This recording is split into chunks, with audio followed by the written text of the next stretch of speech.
बिस्मिल्लाहिर्रहमानिर्रहीम। अस्सलाम वालेकुम। आज हम बनाएंगे बेकरी स्टाइल मैंगो केक और ये हम बनाएंगे बिना ओवन के, बगैर ओवन के। इतना ज़बरदस्त केक बन सकता है बहुत आसानी से।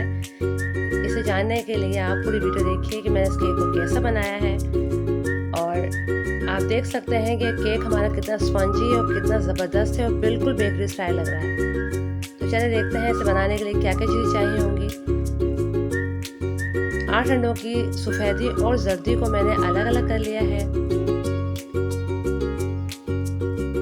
250 ग्राम चीनी ली है, 250 ग्राम मैदा, 1 चाय का चम्मच वनीला एसेंस, 9x9 का एक मोल्ड लिया, इसे ग्रीस करके इस पर बटर पेपर लगा दिया है।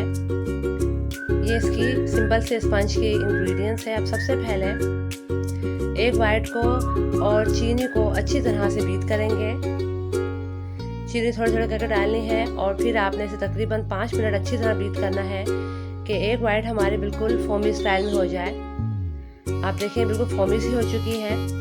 और फिर इसमें डालेंगे थोड़ी थोड़ी करके जर्दी ऐड करेंगे इसमें और बीटर से ऐसे बीट करते जाएंगे। जर्दी आपने थोड़ी थोड़ी करके ही डालनी है और इसे बीट करते जाना है। जर्दी डालने के बाद तकरीबन 2 से 3 मिनट आपने इसे बीट करना है।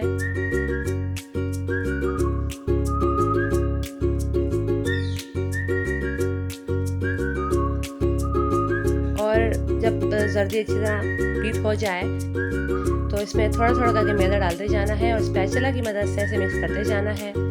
मैदे को मैंने बहुत अच्छी तरह छान लिया था और आपने इसमें थोड़ा थोड़ा करके ही मैदा डालना है और बिल्कुल हल्के हल्के हाथ से इसे मिक्स करना है, क्योंकि एक केक का वॉल्यूम बनता है, ये बिल्कुल ख़राब नहीं होना चाहिए। अगर आप ज़्यादा इस पर ज़ोर करेंगे तो वो बैठ जाएगा आपका केक। अगर आपने ज़ोर से चम्मच चलाया तो ये बैठ सकता है। और फिर डाल देंगे इसमें 1 चाय का चम्मच वनीला एसेंस और फिर डाल देंगे केक मिक्सचर को केक मोल्ड में। और मैंने पहले से एक देगची गर्म होने रख दी है। अब सबसे पहले इसे लेवल करेंगे। जो हमने केक बैटर डाला है इसको अच्छी तरह से लेवल करना है। स्पैचुला की मदद से आप अच्छी तरह से लेवल कर लीजिए ताकि केक हमारा इक्वल बेक हो।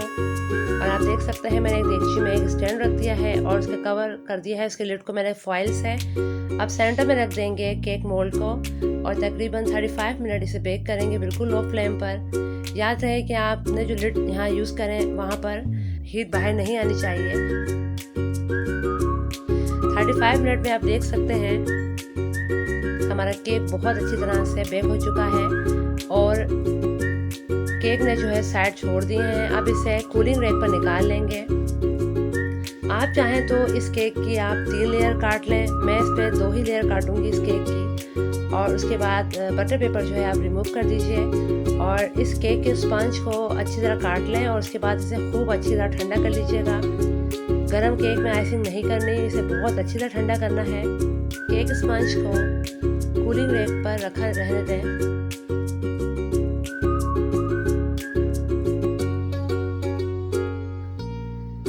अब मैं तकरीबन 2 कप क्रीम ली है और अब इसे बहुत अच्छी तरह से बीट करना है कि स्टिफ पिक फॉर्म में आ जाए। और क्रीम को जो है अच्छी तरह से बीट करना है। अब इस पर डाल देंगे तकरीबन 4 खाने के चम्मच मैंगो प्यूरी। सिंपल से मैंगो लेकर मैंने जो है इसकी प्यूरी तैयार कर ली थी। थोड़ी हम क्रीम में ऐड करेंगे और थोड़ी हम स्पंज में ऐड करेंगे ताकि मैंगो केक फुल फ्लेवरफुल बने, बिल्कुल फुल मैंगो फ्लेवर उसमें आए। और अच्छी तरह से आपने क्रीम में मैंगो प्यूरी को मिक्स करना है। आप देखिए हमारी क्रीम जो अच्छी हो गई है और इस मैंगो प्यूरी भी अच्छी तरह मिक्स हो गई है। अब सबसे पहले मैंने केक बोर्ड पे रखा है केक स्पंज और इस तरह का मैंने मैंगो फ्लेवर का एक जूस ले लिया है। और अब स्पंज को जो है वो जूस से जो है वो अच्छी तरह से कवर करना है। इससे ये होगा कि आपका केक जो है वो जूसी बनेगा और ख़ास तौर पर जो केक के एजेस होते हैं वो ड्राई रह जाते हैं। ख़ास तौर पे आपने वहाँ पर जूस डालना है अच्छी तरह से और उसे कवर करना है। अब इस पर डाल देंगे व्हिप की हुई क्रीम जो मैंने आपको बताई है। और व्हिप क्रीम को डालने के बाद भी अच्छी तरह से फैलाना है। एक पतली सी लेयर लगानी है आपने।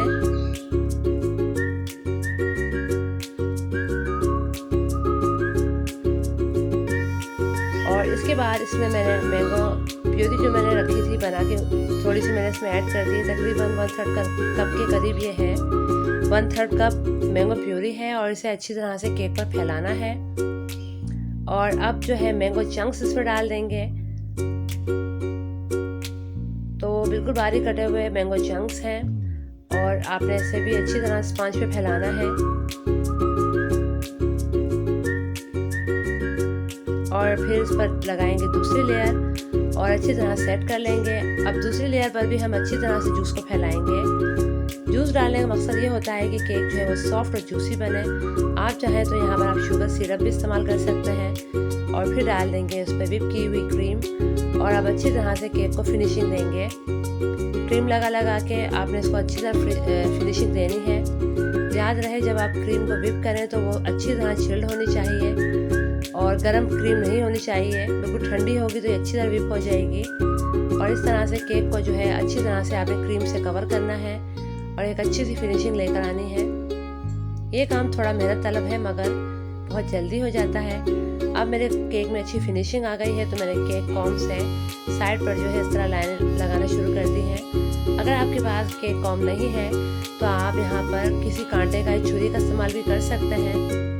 और फिर मैंने पाइपिंग बैग में डाल दी व्हिप क्रीम और इस तरह से सिंपल सा मैं ऐसे केक को रखूँगी तो छोटे छोटे से फ्लावर बनाना शुरू कर दिए हैं। और आप चाहें तो अपने हिसाब से डेकोरेशन करें, जो आपके पास है आप उस तरह करें। इस तरह से तमाम केक को जो है छोटे छोटे फ्लावर से डेकोरेट करेंगे। मैंने इस केक की डेकोरेशन बहुत सिंपल रखी है और बहुत ज़बरदस्त लगती है सिंपल डेकोरेशन। अब इस तरह से केक के निचले हिस्से पर भी आपने इस तरह से क्रीम की एक खूबसूरत सी लेस जैसी बनानी है, डिज़ाइन बनाना है।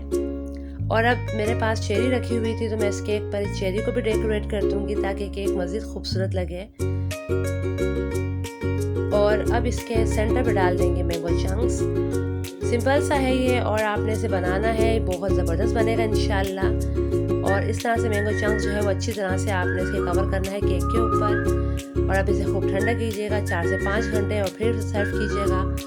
तो लीजिए, बहुत ही लाजवाब बिल्कुल bakery style mango cake ready है। रेसिपी अच्छी लगे तो लाइक और शेयर करना मत भूलिएगा। अपना बहुत सा ख्याल रखिएगा। अल्लाह हाफिज़।